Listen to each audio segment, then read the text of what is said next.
Hi, my name is Anna Rindos, and I'm here with Design Milk for DMTV Milkshake. Thanks so much for having me. I'm really excited. I am a two-dimensional and three-dimensional oddities maker, and I make little weirdos like these babies behind me. And I'm based in Brooklyn, New York. Right now I'm doing this outside of my apartment or inside of my apartment. And I'm gonna go right into the questions, which I've gotten a little vessel that I've made recently, designed. Let me know if you like it. I just did a little sample run, would love your feedback. I'm gonna go ahead and shake it up and get the first question. How do you feel like a different artist when you're working on 2D or 3D? That's a great question. I definitely feel like there's more spontaneity with working two-dimensionally for me, just because I have pre-cut all these various little bits and pieces from comics and like body parts. And it's really about just sitting down and very much working within the moment to see how they're gonna work together and how they're gonna layer. And I don't pre-plan by any means. It can be determined on like a song that I'm listening to, suddenly I'm inspired. Also I've collaborated with my dear friend, Libby Doyne. She's an incredible poet, so I may read some poetry or read something and then suddenly be working on something and really be like thinking about it as I'm working. But with three-dimensional pieces, because I'm working a lot of the times in CAD software, because that's how I deliver my CNC files, it's just a different brain. And there's more of a like, oh my gosh, is this gonna cut correctly? Oh my gosh, is like this gonna be able to be structurally sound? Is this gonna make sense when I send the file to them? So it's thinking very differently, but it's still very exciting. And the amount of just immediate reward that you feel once you've been delivered your CNC pieces is pretty awesome. And I've started to use more of my two-dimensional work to really influence my three-dimensional work, which has been more of a recent exploration. Just by looking at my collages and like breaking them down into tiny pieces to say like, this little nugget could be super cool if I CNC'd it. I wish that I could CNC like a larger piece of my collage, but I don't have infinite funds and it would be a shit ton of money to CNC. But yeah, definitely more spontaneity with two-dimensional work. All right, we move into question number 2.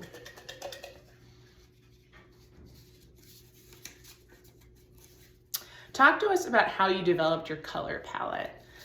Yeah, I love color. I'm a firm believer in color theory and that it can very much affect your mood. I'm also a lover of the 80s and I was born in the 80s. I love Lisa Frank.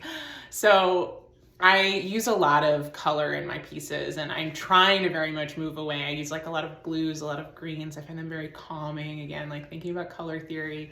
But I want to make sure that everything that I work on really exudes this sense of joy when you look at it and when you bring it into your home.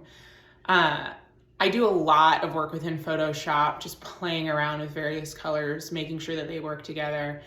I'll do a ton of iterations. Sometimes on Instagram, I'll ask friends or family, like, what do you think is the best color combo? So sometimes I can't even make up my mind, to be totally honest. But it's ever evolving, I think, my palette. And it's really a matter of then, once I have it in Photoshop, can I find spray paint or house paint that matches that, which can sometimes be really tricky and annoying, to be totally honest. But yeah, 80s. We all need more 80s in our lives. 80s vibes. All right, question number 3. How did learning to use a CNC router change your work? Yeah, I mean, like I mentioned, the immediate satisfaction of receiving something CNC'd is incredible. But I was sketching and I was creating things and, I really very much was a two-dimensional artist before becoming a three-dimensional artist.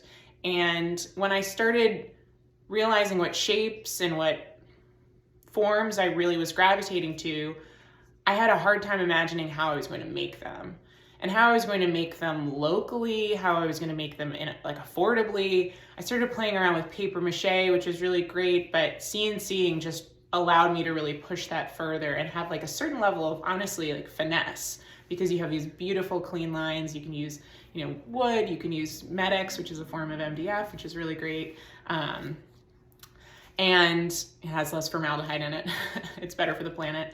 And yeah, it just really opened up opportunities for what forms could be, especially if I wanted to like do somewhat of like production runs, you know, versus making everything myself with paper mache. And I'm just excited to continue to push it further, honestly. I don't think it's gone enough, but next step is buy my own CNC router, because CNCing is pretty expensive, which is, yeah, it affects my ability to price things the way that I would love to price them. All right, one more question. How did you learn to do what you do? This is a big question. This is a lot. Yeah, I think it's been a lot of trial and error. It's been a lot of having fun, honestly. I went to school for business, and I just found that I wasn't using one half of my brain that I really wanted to use, you know, during work. So started taking classes, yeah, really getting into collaging as kind of an easy way when I felt like I couldn't draw or I couldn't make anything, using, you know, found objects and found artifacts and found materials to make something, and bringing them together. And ultimately, at, you know, a certain point, I decided to start taking classes at Pratt and go to Pratt. And I went there for their industrial design program for a couple years. And that really helped me think about form more, do it on a 24/7 kind of basis, you know, instead of part-time. And it was really, really shaped me into who I am today and who I'm evolving, the artist I'm evolving into. But it is a lot of trial and error. It's a lot of having fun. And I think ultimately, even with trial and error, like it all builds and culminates to a vibe, a look, a feel. You start realizing what's possible, and you start getting involved with other people who are making things. And there's so much inspiration in that, like the community aspect, which is pretty incredible. But that's all for me and questions. Again, thank you so much for listening. If you've gotten to this point, appreciate it. I know videos, our attention span is short these days. You can follow me on @Rindos on Instagram.